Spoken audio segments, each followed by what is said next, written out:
Welcome back to another episode of the Outsider Podcast. If you follow us over on Instagram, you will have seen that last week we did a series of trail running events in collaboration with Hoka to help launch the new Challenger 8 trail running shoe. So we did 4 different trail running events in collaboration with 4 different retailers that are going to be stocking the shoe. We went to Great Outdoors, the Sports Room in Wicklow, Call of the Wild in Sligo, and then 53 Degrees North in Dublin again. As a part of the event, we did a live Q&A session every single one of the nights, and on one of the nights, we did a full-length conversation between myself and Hoka Pro trail runner Ricki Wynne. What you're about to listen to or watch is that conversation that I had with Ricki, the first section of which was filmed in the Sports Room, where we have a bit of a full-length discussion about how we got into the sport, our motivations and some of our top experiences so far in the sport. And then we go into a little bit of a Q&A session. The first section of the Q&A was from the Call of the Wild event, and the second half is back in the Sports Room to round things out. Our hope is that regardless of your level of interest or level of expertise in the sport of mountain or trail running, that you'll get something out of this chat. And whether you're a hiker, a sea kayaker, or a trail runner, we hope that you enjoy the conversation. So without further ado, let's dive into the conversation with myself and Ricki Wynne. And we'll open up the floor and we'll have... You're not allowed to ask how tall I am. Right, so I suppose we can kick off just by, Ricki, how did you find the sport of mountain running or trail running, ultra running? How do you sort of classify yourself actually in this sport? How did you come across it? And chronicle maybe up until the start line in Western States, and then we'll take it from there. I'm actually going to ask you that question after, but I'm going to ask it different, because that's a question I get asked all the time, is how do you get into running? I'm going to flip it now and ask you this question, right? I'm going to say, instead of me asking you how did you get into running, I want to know what set you up to get here. As in, we'll say, when you were a kid, were you into sport? Like, were you competitive when you were a kid? To this stage in your life now, where you are racing internationally, you are winning races left, right and centre, you know what I mean? You're putting in huge performances, but like, where did that start from? Where did that drive to want to be the best come from? Yeah, that's a much better question. I suppose I played team sport in school. Like, I would have played hockey. I play everything, to be honest. Like, I remember I went through a phase in my life where literally every single day of the week corresponded to a different sport, whether it was tennis or hockey or cricket in the summertime or a variety of different things. And throughout my sort of school years, I would have signed up to a few charity 10Ks and stuff like that, but never really took it seriously.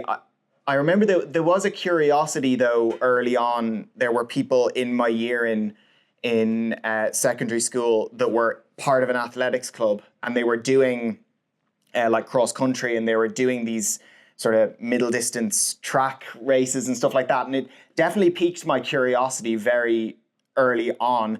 And I remember we went to East Leinster's, which is something that we do, or something that's done with some of the schools from East Leinster, obviously, which is a cross-country race. And I remember it was in Avondale, which is not far from where we are here. And I remember we sort of did a trial for the team to go and run the East Leinsters in like 3rd year or 4th year, whatever age I would have been then. And I remember it was like the top 10 people in the race or whatever made the team. And for whatever reason, I was like, I definitely want to do this. Like, I went to Wesley College and we had the Wesley Mile. And like during PE every couple of weeks or whatever, they'd do like this as a fitness test. And a lot of people saw it as a punishment thing. But I, for whatever reason, always saw it as like, I want to beat my best time. And conversations about like what the school record was something that really interested me back then, even though I don't know if I would necessarily say that I was that competitive in the team sports that I was playing, but for whatever reason, it was the solo pursuit of running really piqued my interest very early on. And East Leinster's, I think I came like 10th last or something. Like, it was absolutely rubbish. I got a stitch halfway around and like basically walked in. And then I suppose I just fell in with the wrong crowd once upon a time. And it was May 2019, we went down to, it was the May bank holiday, and we went down to Kerry with a bunch of friends who, at the time, I barely knew. Connell, the videographer, was one of them. It's actually the first time I ever met him. And we arrived down on the Friday, we ran up Purple Mountain. We then stayed in a hostel, and on the Saturday, we did a full horseshoe in the McGillicuddy's Reeks in Kerry. And then I was like so stoked with myself that I was able to keep up with these people, because they'd all run on junior teams in mountain running or junior orienteering at World Championship level. And I was like, oh my God, this guy's wearing an orienteering Ireland top, and I kept up with them. Little did I know that Connell was actually going to do an orienteering race on the Sunday evening. And I was like absolutely wrecked after this long run. But that was definitely what sort of set me on the path of wanting to, I suppose, pursue it. Like seeing there was a pathway there sort of in front of me. If these guys are like internationals, at least at a junior level, and that sort of piquing my curiosity into what could I potentially do with this. Does that resonate with you, or do you have any... but like, because again, for anyone that doesn't know, I'm an old man. I am actually really old. Like, I'm 42. Where, Matt, you're what? 26. 26. So like, you've come into this sport like almost immediately. You know, you left school and you might have done a few things when you were a kid, but I mean, just as you're mature and you found the sport, whereas I took a million miles and years to get to where I am here, because there wasn't this, like, athletics wasn't a big thing when I was growing up. It was football, it was GAA or nothing, you know? And like, I loved football, like, and I loved every sport. I loved everything. I've like, the tallest trophy in my house, in the Wynne house, is a badminton trophy, you know? I was crap at badminton, but I won a huge trophy in it. Like, it's pride and joy still in mum and dad's house, you know? And like, I would have played football, not at a seriously high level, but I played county, like we'd say, for Leitrim, right? And then I played with my club, and I was captain of my club until I was 32. And at that stage, it was like, you're playing with a team, there's 4 or 5 lads really working hard, and the rest of the lads are kind of just hanging on and doing a little bit, not enough, you know, that kind of way. And I think that's the story with a lot of football clubs in the country, right? And then I just sort of said, look, I'm 32 now, I need to find something of my own. I've given all I can to this game. I want to try something else. And at the time, obstacle course racing was huge, you know. So you like the Tough Mudder, you know, where you're swinging out of monkey bars and all this stuff. Look, I roof houses on a daily basis, so I like climbing trees and messing around and doing stupid things. So I entered a few of those competitions, did okay in them. Now again, very competitive. Like, I want to win everything. I just want to win everything. When I played tennis against my dad as a 7-year-old, I wanted to beat him. And if I didn't beat him, I got that tennis racket and I fired it as high as I could up into the air, and it broke. And then Dad would say, right, get into the car, you're going home. You know, and that was how it was, like, when I was a kid and all the way up until I was an adult. And when I got into the obstacle course racing, I started, like, doing okay and finishing top 10. I said, geez, if I train really hard for this, the same way I would have said with football, if I train really hard for this. And again, I'm small, so I'm always motivated to beat everyone else that's taller than me. Small man syndrome, maybe, right? But it's like a superpower. And I trained really hard. I ended up winning a load of those races. And then I got asked to go over to a race in Nottingham called the Toughest Mother. And that was a 12-hour event. And it was a 5-mile loop with 90 obstacles in the loop. And you ran around that loop for 12 hours, and you had to see how many loops you'd do, right? And the winner got £150,000 sterling. His name was John Albin. He's actually a professional trail runner today. But I finished 10th. And I was like, holy shit, that was deadly. Like, that was one of the coolest things I've ever done in my life. And I was thinking, is this something? Is this a sport? And then I went on YouTube, found out about Western States, hard rock, UTMB, trail running, entered a trail race.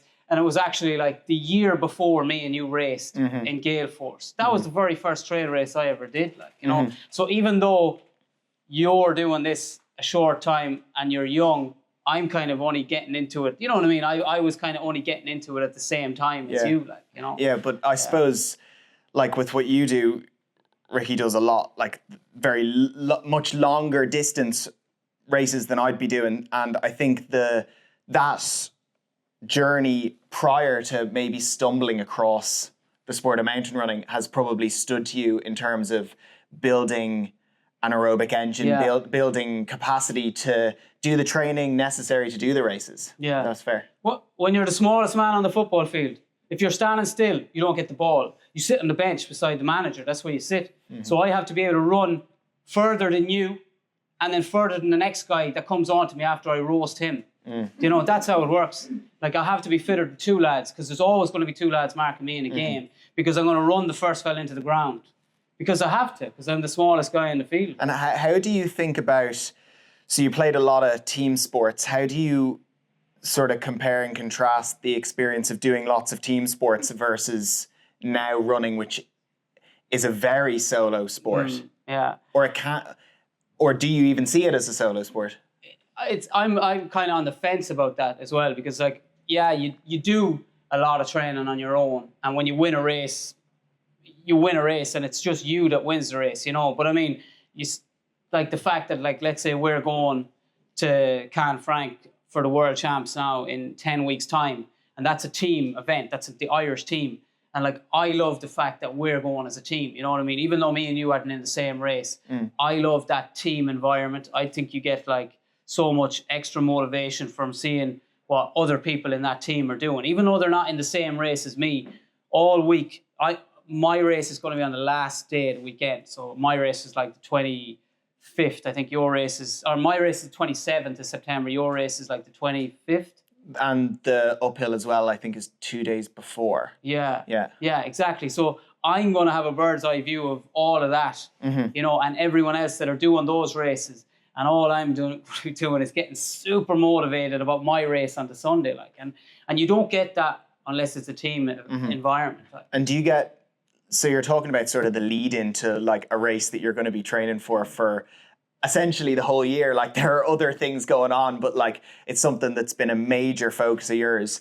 Do you get nervous for these races? What's your relationship with nerves and stress and stuff like that in the lead into races? I don't know, like, it's not nerves I get so excited about the race that maybe you're a little bit tense and a little bit anxious, but I love that, you know what I mean? I don't ever be like, oh man, I'm mad to go, like, I'm mad to race, like, because I've probably spent like 16 or 18 weeks training on my own in the piss and rain, in the dark, and now it's my time to see what I can do out there, you know. So like, I'm very excited about the whole, like, waking up race morning, having me porridge, getting ready, getting sight, getting me gear ready the night before. I love all that. Yeah. So you're only just back from Western States, which is it's one of the pinnacle 100-miler trail races in the world, if not the pinnacle. It's probably the pinnacle trail race. UTMB might be the pinnacle mountain race, but it's like the pinnacle race. And you had an unbelievable performance at that. What was like chronicle the waking up in the morning to get into the finish line of that day? Yeah, Western States is the original 100-miler. Like, so it's the very first 100-mile race that ever was. Like, you know, now there's tons of them all over the place, and you get this cool belt buckle if you finish under 30 hours. If you finish under 30 hours, you get a bronze medal or a bronze buckle. This thing is huge. Like, it's worth, I think, £1,500 sterling or something like that. You know, it's deadly. And if you finish under 24 hours, you get a silver one. Yeah, it's super cool. But I mean, that race. So let's say rewind back to when I finished that obstacle course race, and then I went on YouTube and I started finding out about these races. That was the race. Like, you watch Unbreakable. Like, yeah, like Unbreakable. Yeah, like if you go on YouTube and watch Unbreakable, it's an unbelievable film. Yeah, you go on YouTube and you put in Western States, and if you are not ready to run out through the wall after watching some of those videos, you're dead inside. Like, you're just dead inside. So like, for me to get into that race, it was a long-winded way of getting into the race. So there's only 360 people in this race. There's 10,000 people that try and get into the race through qualifying races. So you go into a lottery. And then out of that, so those names are pulled out of the hat and into the lottery. So if you're not in that 360, you're not going to the race. But what they did a few years ago, they released a wait list. So anyone that dropped out of the race went into someone in the wait list took their spot, so that there was always 360 runners in the race. That meant nobody missed out on a spot, right? Which I think is a brilliant idea. But only 72 names go into the wait list. And some years that wait list might go 24, might go 25. Another year it could go 50. I was number 38 in the wait list this year. So I was training for Granite Peaks, which was the race that got me in the Irish team. But I was also in the wait list on January for Western States. I got into the wait list and we were coming closer to, so Granite Peaks was going on and I was coming down in the wait list. It was really moving. It was moving quicker than any other year. And I was like, yeah, I'm probably going to get into this race, Granite Peaks was on the horizon. That was the 80K race I had up in the north a few weeks back. And I was thinking, all right, don't worry about the wait list. Concentrate on this. You're 42. You might never get in the Irish team again. So this is the number one goal. This is the goal. Win this race.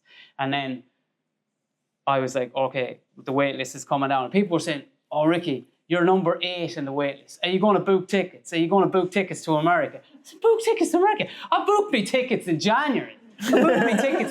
I was so confident. I was like, I'm getting in. I'm getting in. But even if I didn't get in, I was going over there and I was going to take in the whole experience of it. Like I was going to use it as an excuse and say to my wife, look, I have to go just in case, So like Western States for me was one of the coolest, if not the coolest thing I've ever done. And that's another thing. I get sidetracked in these things, right? Because I would have said when I did that obstacle course race that this is the best thing I've ever done in my life, right? I am saying that for 10 years now. For 10 years, every single trail race I've done, I have walked away after that race and I went, that's the best thing I ever did in my life. That's the best thing I ever did in my life. That's the best race I ever had in my life. And I'm getting older now and I'm still waking up and I'm still saying, that's the best day, that's the best year I ever had, that's the best month I ever had, that's the best week I ever had. Like, it's an incredible sport. And then to get into the wait list, to come off the wait list and get over to America and to get to do that race, it was a really special feeling. And now I won my age group as well in that. So I got like this huge plaque that's in my kitchen at the minute. I got the belt buckle in my little kitchen cabinet as everything else in it. And I mean, like, I look at that every morning, man, And the coolest thing about it is a friend of mine is turning 40 soon. And they're having a surprise party for him. I hope he's not watching this. and it's going to be like a cowboy event. So I'm going to wear my belt buckle. It's got to be one of the only times you get away with like a big belt buckle. Like, I even went to the rodeo while I was over there. And while I was at the rodeo, I bought a really good belt for the belt buckle. And this was before I got the buckle. Like, I was like, maybe this is a bad thing to do, but I had to get it. Well, how much of that is like a mental strategy for yourself? Like booking the tickets to America in advance, buying the belt in advance of knowing, like you probably know already intrinsically that you're getting that buckle. Yeah.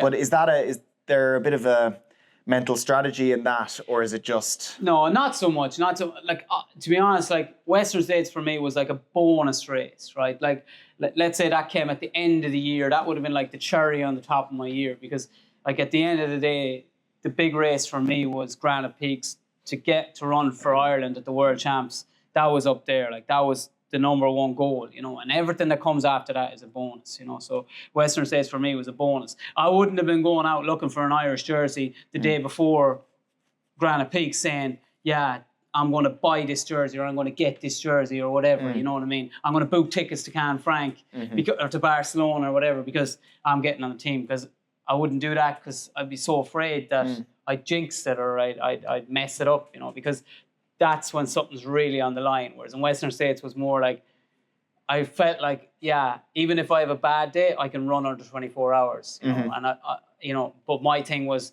how much faster under 24 hours can I get, and can I be the fastest Irish guy to have ever ran Western States? And I think I took like 5 hours off the previous Irish time, so I was still really happy with that. But I wasn't happy either, because I wanted to run quicker and I just didn't run as quick as I'd like to have ran, But at the same time, it was still deadly.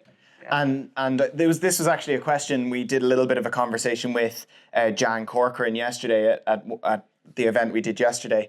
And one of the questions that came up that somebody asked was about like fueling and nutrition and all this sort of stuff. And I went off on a little bit of a tangent, as I sometimes do as well, about if you're going off to do these destination races, not that that's here anyway, destination races, whatever, but like you're going somewhere to do a trail race or a marathon or whatever in, like, let's say you're going to Italy. Sometimes the race is super, super important to you and you're going to do absolutely everything in your power to eat as you would at home, like sleep as you would at home, all the rest of it. And then other times, and maybe there's a flavor of this in your Western States and United States story of like, you wanted to go and experience that almost not to the detriment of the performance, but that was almost as important as the performance was soaking up the atmosphere, soaking up the experience and embracing sort of the US culture. Does that sound right? On the money with that, the money, because I did stupid things over there. Like, so I went out there and really I should have ran like 60K a week, you know what I mean? Just to top up my training and go into that race fresh. But I was going to America to run on trails. Like I got to run on the Pacific Crest Trail, right? I got to run on parts of the Tahoe Rim Trail. These are like trails that I've dreamed about running on, right? So I'm supposed to be like tapering. I'm running like 100-mile weeks, you know, as hard as I can around the Tahoe Rim Trail and all these other cool places because I'm thinking I might never get back here, you know. So I'm going to take in everything I humanly possibly can. Yeah. So there was definitely a bit of that, Yeah. And maybe before we move on and open the floor to a couple of questions,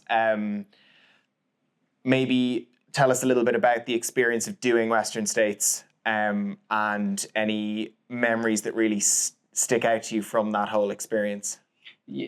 Yeah, like, again, like, I'm talking about running a race that I've dreamed about running, you know, for years, like, you know, since I was 33 or 34, like, that's how many years I've been wanting to get into this race. And again, I always wanted to get into it. I didn't want to get into it when I was 60 and not able to run and not able to put in a decent performance. So I was like, to be able to go there in kind of my prime, that was deadly. And then to be like on the trails that like people like Jim Walmsley, who's like the best runner in the world, you know what I mean? He's won that race, and watching videos on him running down this street called Cal Street. And then I got to Cal Street and I was like, I'm on Cal Street. I'm on Cal Street. This is so cool. Like, and then you have this river that you have to cross. And there's all these people in the river. And it's a huge river. It's called the Chucky River. And they're holding this wire, and you have to like crawl across this wire, and you're like, it's like obstacle course racing all over again. And you're just in this like famous river, like, you know, and it's full of those kind of nostalgic moments, like, you know, and you can do nothing but smile in that.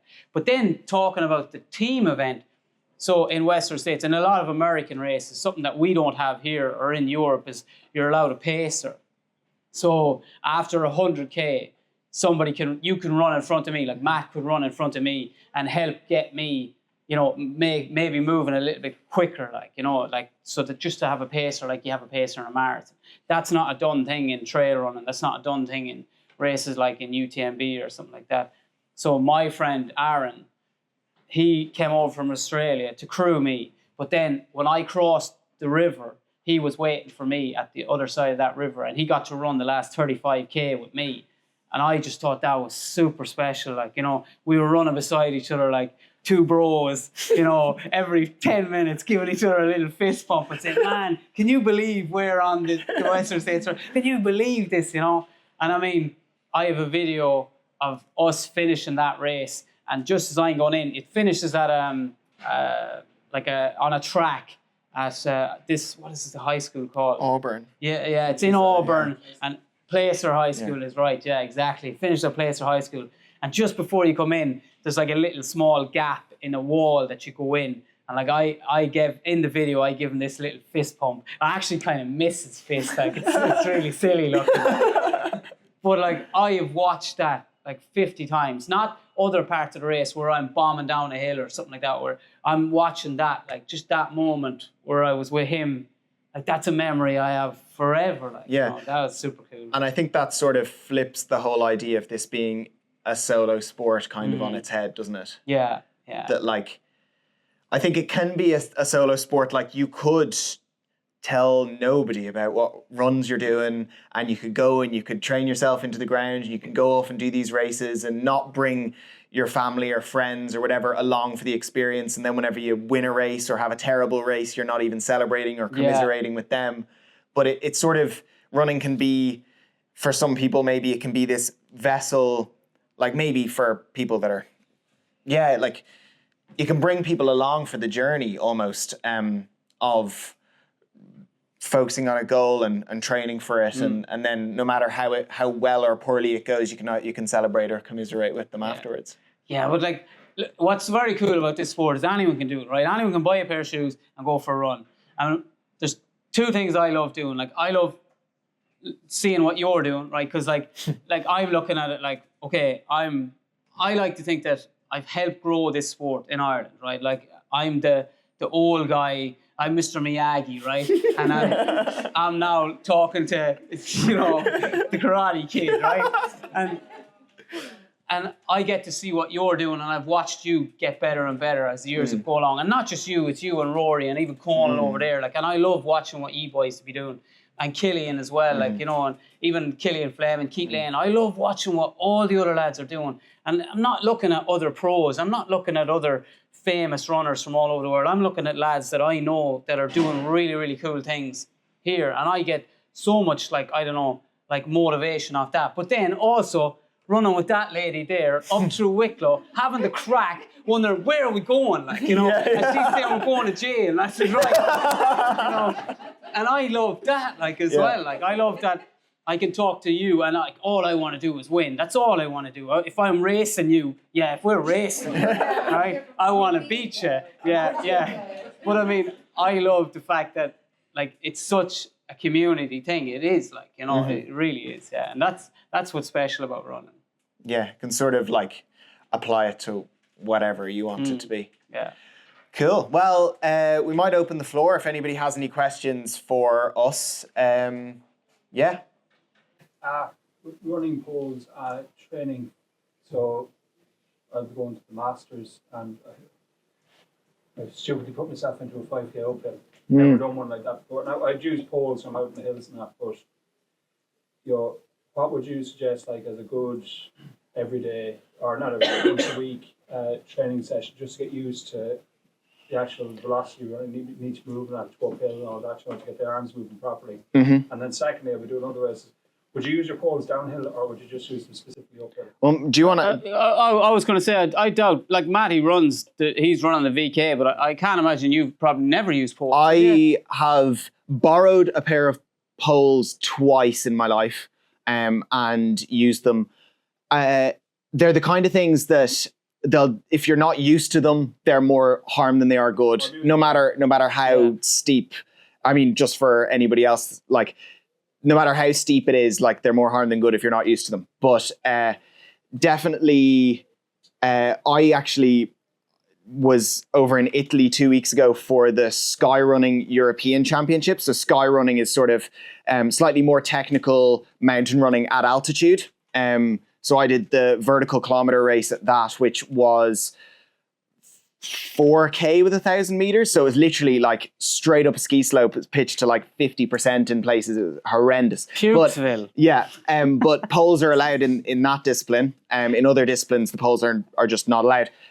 But the guy who won was using poles, and so efficient in his movements. So really, really cool. In terms of training sessions, like, for the Worlds now, like, my session that I'm doing on Saturday is an uphill fartlek session. So I'll have like a 30-minute climb that's about 10 to 15% gradient, and I will just alternate effort levels at intervals throughout that. So one thing that you could potentially do is, if you've got a hill, if you've got a hill long enough, you could do that, or you could just do hill repetitions.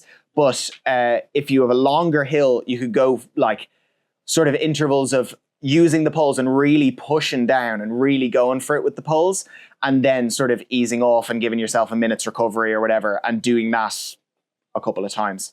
But in terms of downhill, you probably have more experience using poles in longer races. Yeah, but like I think it's like if you're training with poles, like if you need to use poles in your race and you know you're going to be using poles, like I'd alternate. I'd look at a race, and if there was less than 3,500 meters in that race, I'd probably say I'm not going to use poles. But if there's over 3,500, I'll say, okay, poles will definitely be an advantage here. So I need to start training with my poles, as in, because everything changes. Like if you're running and your gait cycle without poles is slightly different to your gait cycle with poles. So you need your biomechanics to get used to running with poles. So the more you can train with poles, the better, right? So if you're going to be using poles, I'd be training with them. I'd be heading up Knocknarea.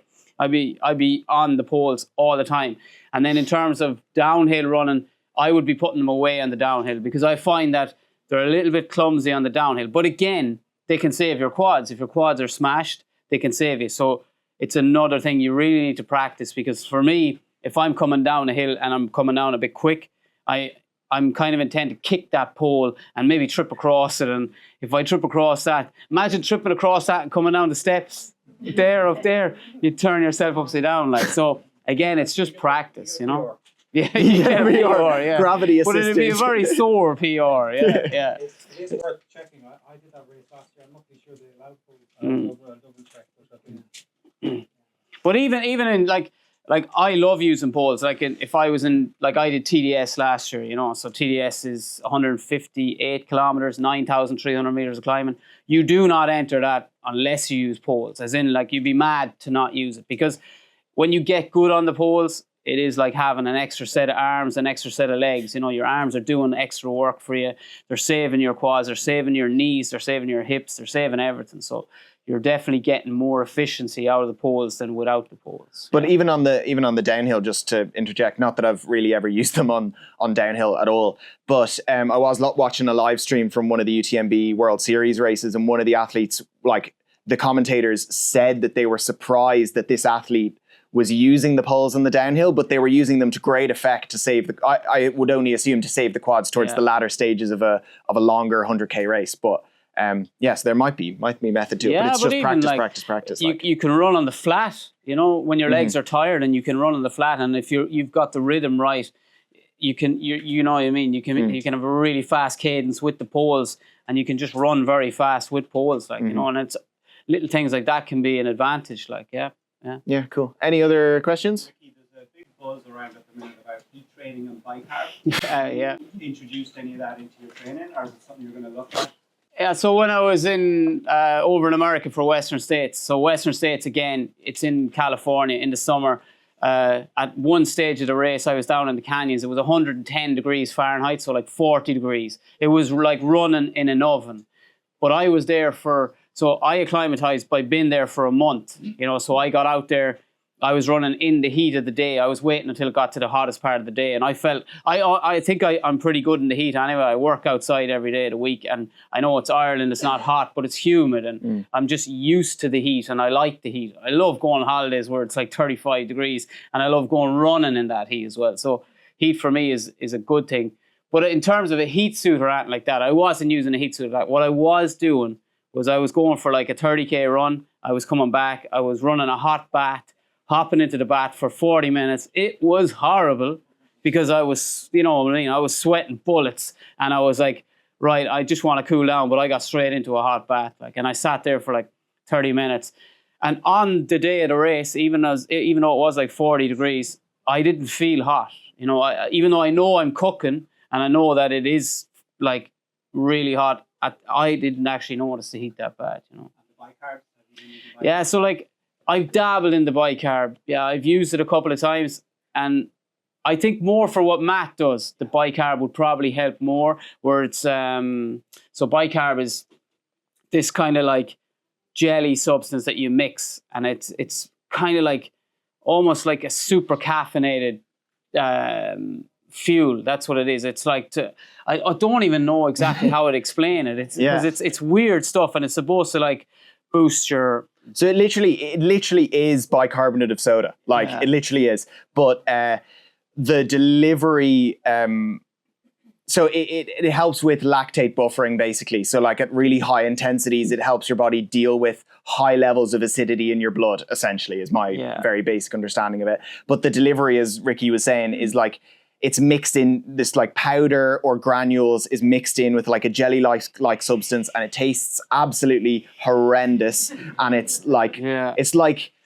like going surfing out here on like, and you're like hit by a wave and you like swallow a bunch of sand and like seawater, and you have to sit there and eat it for 20 minutes. It's horrendous.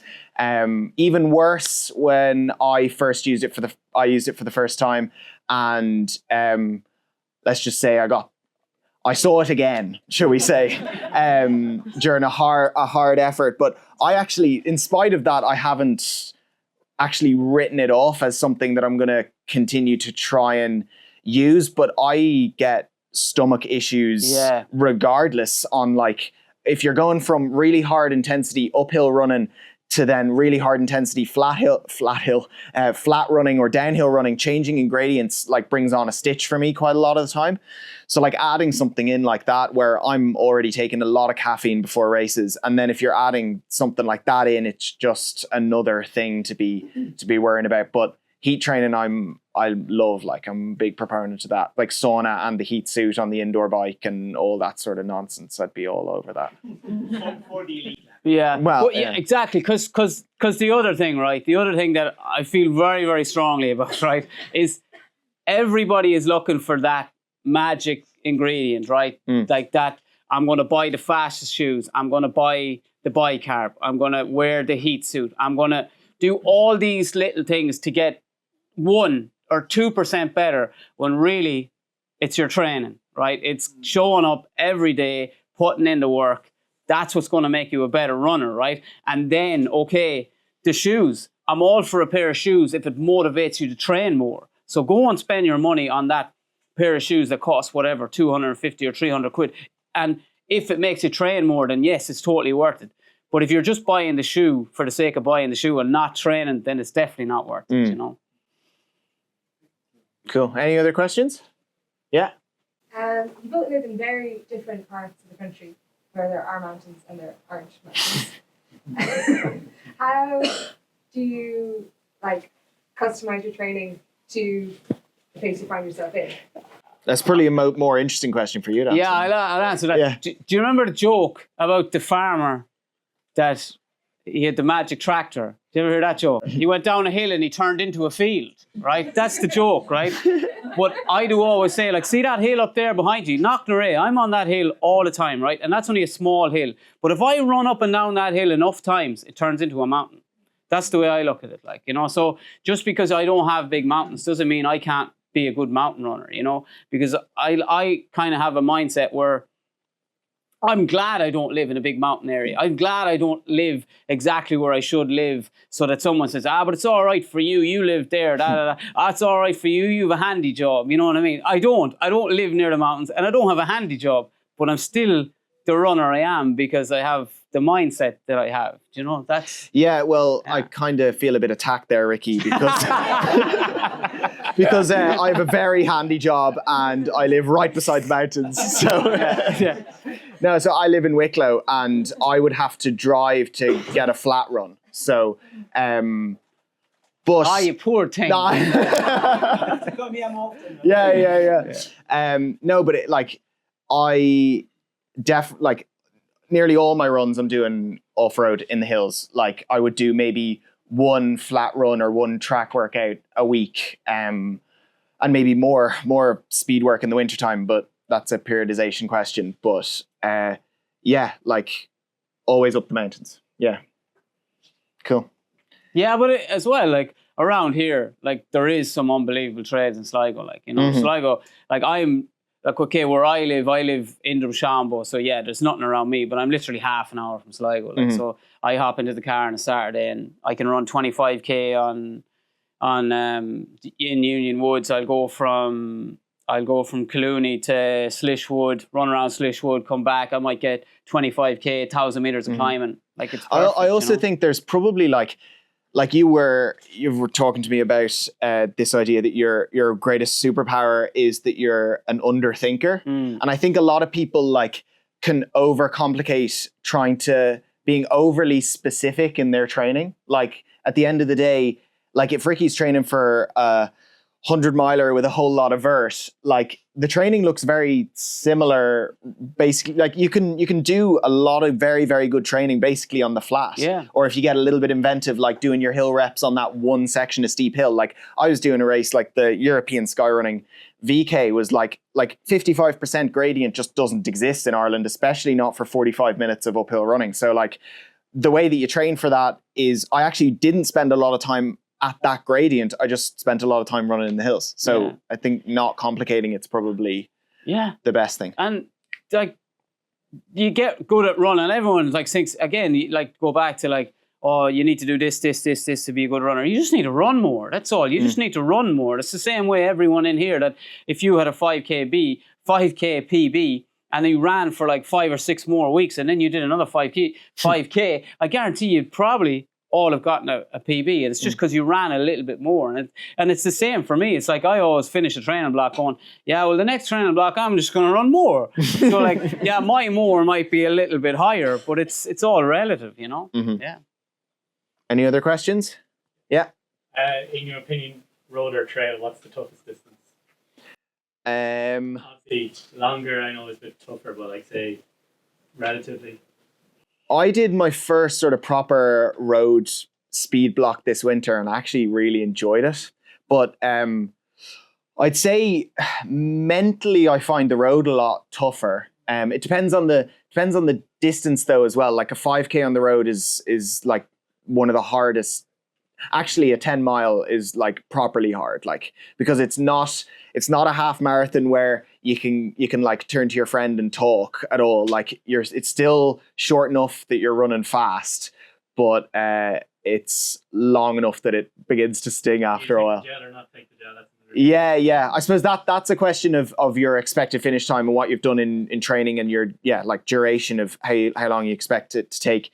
But yeah, the VK, like the VK, the VK is very high intensity. It's hardly a VK is like running a mile on the track in terms of intensity. It's running a mile on the track, but sustaining it for the length of a 10K. That's what it feels like. Oh, it's horrible. Like it's horrible to horrendous. watch. It's horrible to watch. Believe me, it's way worse to do, man. Way worse to do. When I was at the World Champs, I like the look. I'm always kind of lucky because when I go to the World Champs, Matthew will be racing like 2 days after we land, and then he'll be racing again, and I'm kind of just sitting back watching him race and chilling watching him. And my race is the last day, you know, so I think my race is on the Sunday, so I get to see them do it. But like 2 years ago was my first time ever seeing a VK, like, and my God, I was on a hill, right? I had a bag that I put down by my side. The bag kept rolling down the hill. No matter what I did with it, it kept rolling down the hill. Like I was hardly able to sit down on this hill.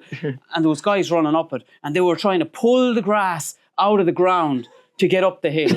And I was like going, oh man, I would rather run 100 miles any well, day. to be honest with you, I actually have the exact same feeling. Like I get jealous of the short trails, so the 50K guys and the 80K guys at these championships, because I'm like, you can kind of take it in and enjoy it. Like there's no enjoying it or taking in the view. Like we were in Annecy for the European Championships last year.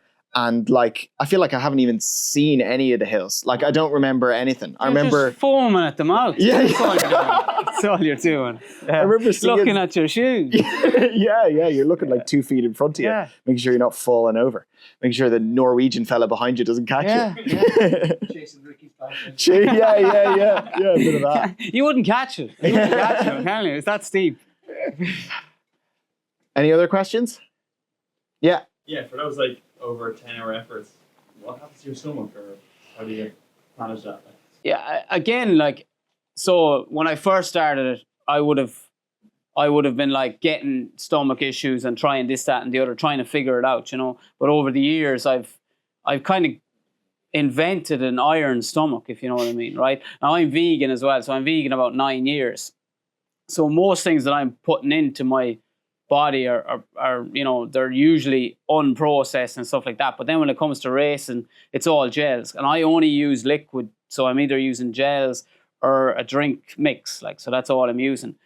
But I could actually drink anything and take any gel. So in Western States, everyone's like going on, what are you using and what are you using? Whatever they have at the aid station, because I don't want to carry anything.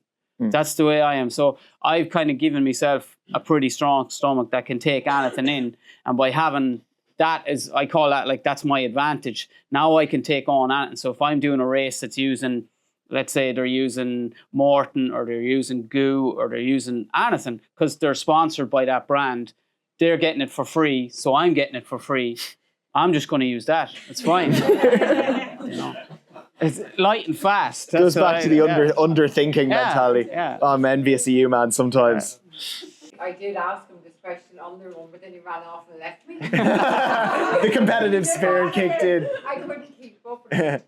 How do you psychologically get over hitting a wall? I know when we're training for marathons and you hit the 30k wall, and it is, I suppose, a lot of us have been talking about doing bigger trail runs, and I'm like, if I hit a wall training for a marathon, how do you psychologically get over the 100 miles? Not even I can't even imagine doing 100 miles.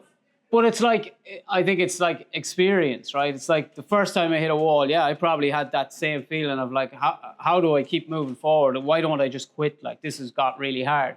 But the more of these races you do, you realize that you will have a high and then you will have a low. But more often than not, if you stay in the fight, you will get it back. It will come back. And I've seen it so many times where I think I'm dead and buried. I'm 50k into a 100k race, right? And my legs are gone. And I'm thinking, that's it. My race is over. But I just break the race down then. So I just say, right, just get to the next aid station. Now, that could be the next 5k, right? So just get 5k. Just get 10k. Just get 15k. And before you know it, you've refueled, you've rehydrated, and your energy comes back, And I'm telling you, there's something very, very powerful about smiling. Even when you're in pain, if you can pretend you're having a good time, it will flick the switch, And even if you see another runner out there, and if they say you're doing great, and you might be doing shit, you might be feeling awful, and you might want to tell that person to pee off, right? But if you actually just say, thanks so much, really appreciate it, you will get a high off that. You will get a high off that. I see it. I often went into an aid station and my wife could be there. She'd be crewing me, giving me bottles and stuff like that. And our friends are doing it for me. But I've often seen where I might get in and I mightn't be having a great race at that moment. And I get in and I'm a little bit grumpy. And I leave that aid station and I could be 2 or 3 minutes gone out of that aid station. And I really feel bad because I made her kind of feel bad, even though she didn't, or they didn't. They're just trying to look after you and they're thinking of you. But I always think, man, the next time you see her, you better be happy. You better be happy and you better say thanks. And by just being happy and saying thanks, I leave that aid station in a good mood and in good spirits. And I don't know, just by magic, I think your legs will come back. Be happy. Yeah. Ricki, what do you do outside of the run and the gym to stay injury-free? So I hate the gym. So I'm like Homer Simpson when he saw the gym and he goes, oh, a gym. Do you remember that? No? He saw a gym and he spelled a gym. He goes, what's a gym? Oh, a gym. I go to work every day. I'm on a roof every day of the week. So I'm carrying stuff that's probably heavier than me up ladders all day long. So that's my gym, So thankfully for me, that keeps me strong.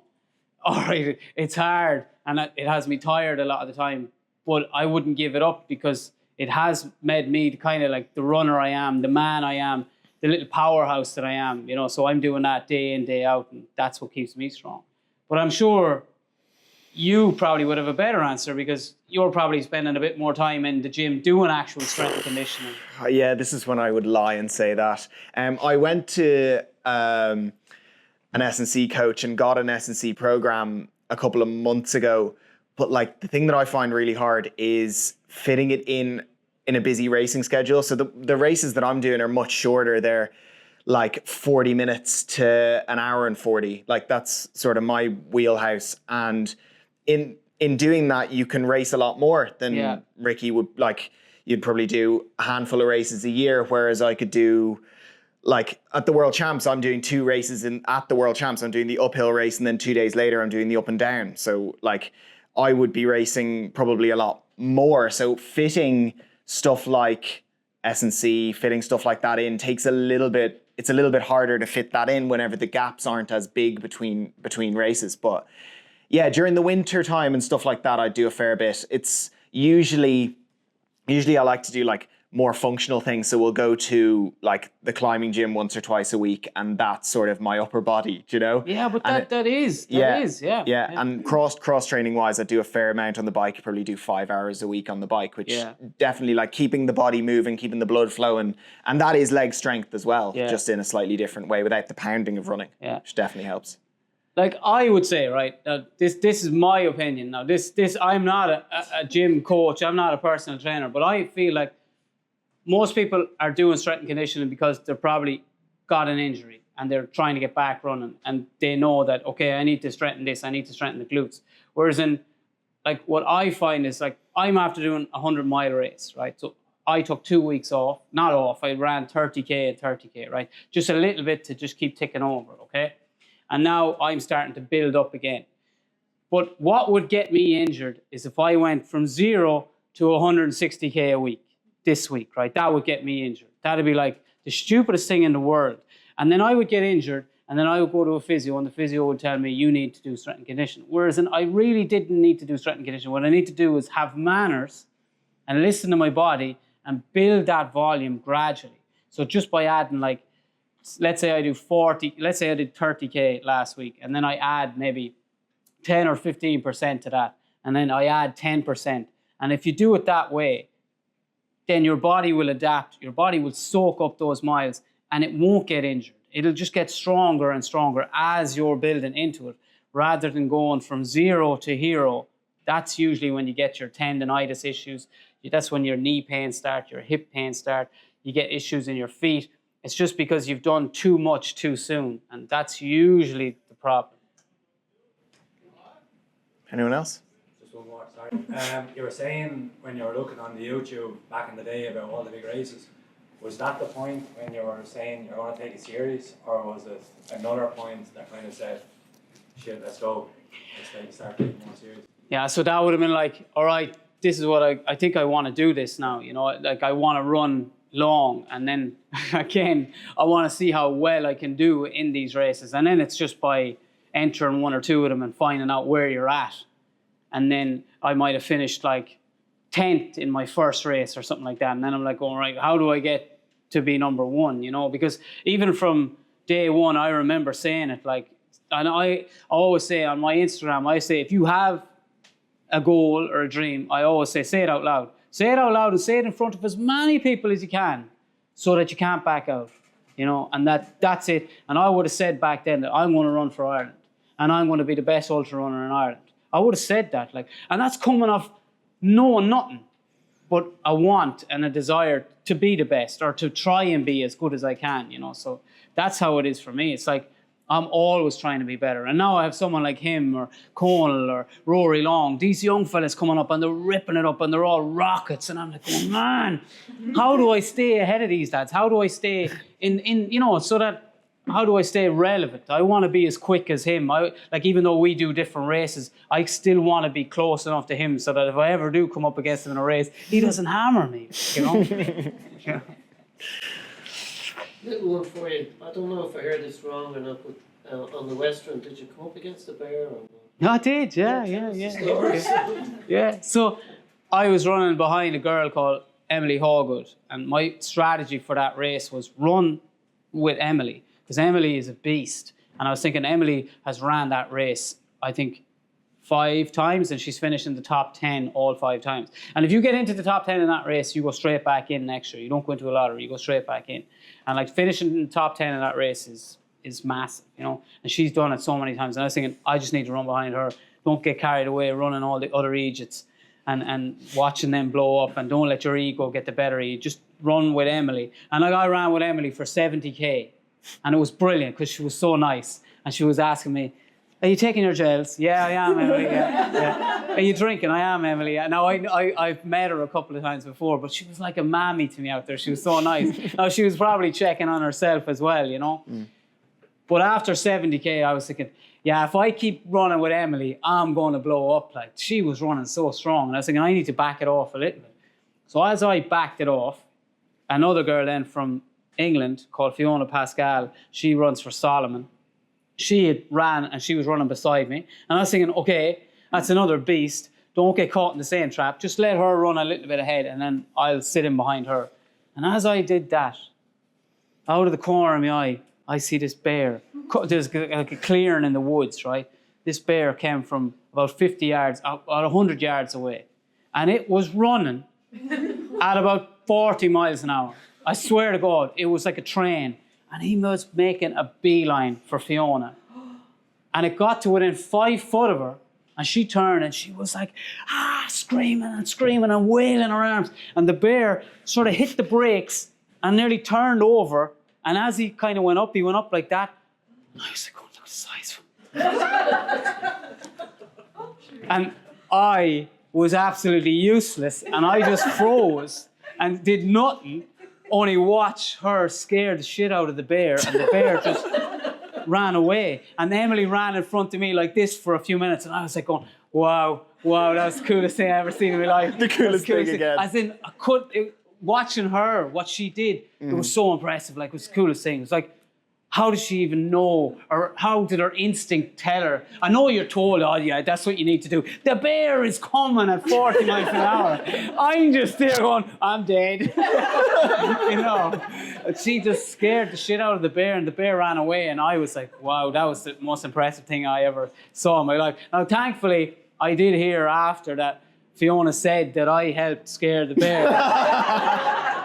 And I said, I don't think so. But if you're telling people that, I'm fine with that, you know. But yeah, that was crazy. Hey. Yeah. You're not encountering that on the Blue Way of Drumshanbo. We see a few cows, and you kind of worry. They can move fast. Yeah.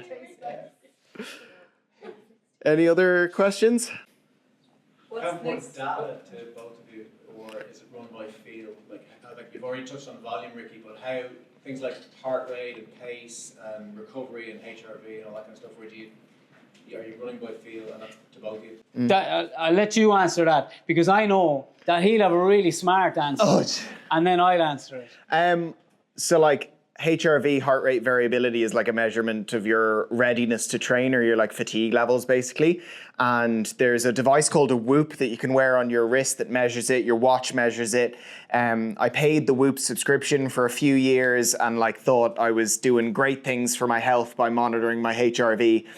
And then I got to the point where I was like, it doesn't actually change with the training that I'm doing, unless like all that it tells me is if I wake up and I'm sick. And I'm like, right, well, I knew I was sick anyway because I felt sick. So I think it's sort of, for a while, it sort of just attunes your.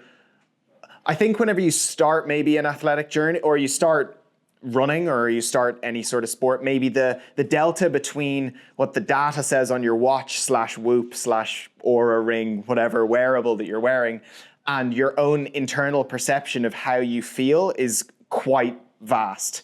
And then as you run more, you put more miles on the engine, you do more sessions, it just begins to shrink. And like, I can wake up on a morning now and have a pretty good idea what my resting heart rate was overnight before looking. Not that I'm thinking about it while I'm asleep, but like, I just know when I wake up, if I feel really fatigued, I'm like, right, I feel really fatigued. Maybe I do 8 by a K on the track instead of 10 by a K on the track, or maybe you don't double in the evening, or you can adapt things a little bit more. But the other point you made, the other part of the question, which was more about like inside training itself. I would wear a heart rate strap on a lot of my easy runs to make sure that I'm keeping my heart rate lower. but I'm not wearing it in sessions. I'm not wearing it in races. I'm definitely not checking my sleep score the day of a race or the day of a session, really, even, because I've already made that decision that I'm going to go and I'm going to do that session or I'm going to do that race. You're not getting out of that. But yeah, just making sure that I'm running at a low enough heart rate to get the stimulus that you want on the easy runs and that you're not getting carried away, because like that zone that probably Ricki spent a lot of time in the States of just cruising around the Tahoe Rim Trail is probably that little bit above recovery, and it's probably not optimal to do all of your runs above that, if that answers your question. But maybe Ricki, you have a yeah, so mine, it's like, that is exactly what you're kind of supposed to do, right? And a lot of people use heart rate and they use data and they use all these bells and whistles to find out how they feel, whereas I just run completely off feel. Like, yes, this watch is a heart rate monitor, but because I've got tattoos, it doesn't read it so well, so I never look at it. So it's never even turned on. But I don't care what my heart rate is, and I don't care what my VO2 max is, because like loads of people have said, oh, come in and we'll test you for your VO2 max. And I say, no, we'll do it for free and I don't care. Why? Because it's whatever I want it to be.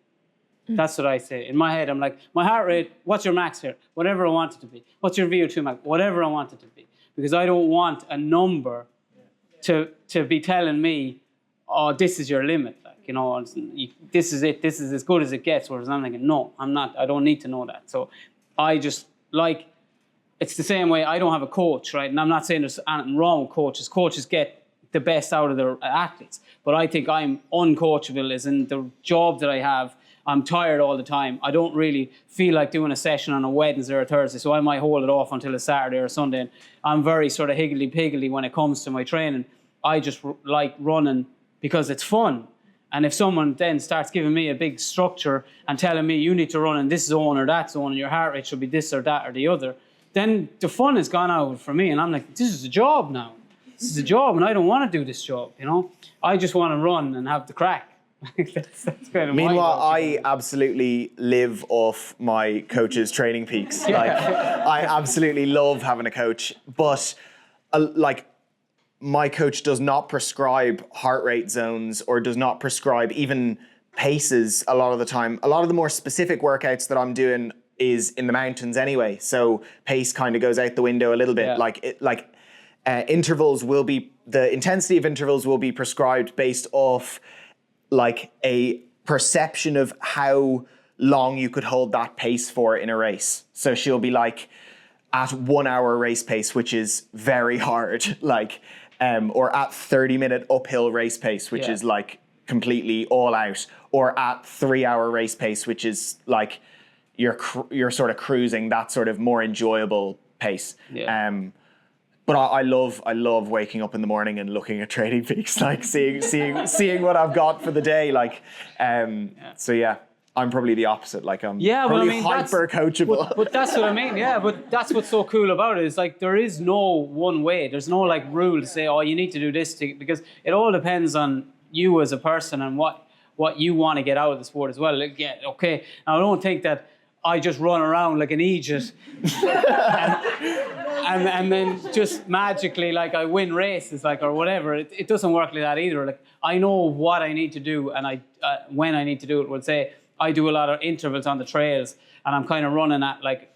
So the way I look at it is I sign up to a race. I find out the winning time of that race. I try and simplify everything. My greatest skill is underthinking. I underthink everything. I'm the opposite, man. Like total opposite. And that's what makes it cool, right? It's like I underthink everything. I underthink my nutrition. I underthink everything. If somebody says to me, do you take this, that, or the other? I'd say, well, if they have it at the aid station, I'll take that. But you've never took before, I don't care. It's there. It saves me carrying it. So that's save me carrying it is better than anything else. I don't want to carry anything. Because I want to be light and fast. So that's how my brain works. Like, I'll drink anything. I don't care what it is, you know? But, so like, that's how it works for me. But like, we'll say, I kind of do a lot of my sessions, like fartlek sessions. Like, you know, so I'm running, let's say, I'll do like 8 minutes on and I'll have 2 minute recovery, 8 minutes on. So what I'll have done there is I'll have went into a race, I'll have find out what the pace I need to run at, and then I need to train faster than this pace in my sessions, you know. So I am training it to a certain strategy or a certain like a Structure, plan yeah. or structure. It's just my structure, and it's how I like it. Yeah, yeah. Cool. Any other questions? Yeah. What's next big dream race for you to do? Oh, dream race, yeah, because I thought you were going to just ask what's next, and I was thinking, she's not listening. But no, next big dream race, yeah, so like UTMB. So UTMB, for anyone that doesn't know what UTMB is like, you have the World Series, and you have all these races. I think there's 55 races in the World Series, and you go and you get stones, and those stones qualify you for the UTMB week. And UTMB week has a couple of different races, and it's got a 55k race called the OCC. It's got a 100k race called the CCC, and these are all places. Like you're running from you're running from Courmayeur to Champagne-Lac to Chamonix. So you're in 3 countries in one day. It's super cool. And then you've got TDS. Again, they're 3 place names. And then you've got UTMB. So you've got all these races that are certain segments of the UTMB, but then the UTMB is the big one. It's the full loop of the Tour de Mont Blanc, right? So the TMB is what a lot of people go and they hike the TMB. But the UTMB is the big one. And I've done CCC, I've done TDS. So next one is the UTMB, yeah. So I've got 11 stones now. So I'm kind of like, at Christmas, hopefully I find out that I get into UTMB. Some Christmas present. Yeah, wouldn't it? What Yeah. distance is that? It's 170k with 10,000 meters of elevation gain and loss. Yeah. It's an incredible race. Yeah. It's the most famous trail race in the world. All right, Western States is probably one of the most famous races, and it's the original. But I still think that UTMB is a bigger, more well-known race. Like I'll be going over there to Chamonix. I think Conal's going over to Chamonix this year. Are you going over as well, Mark? Yeah, like Mark's going over.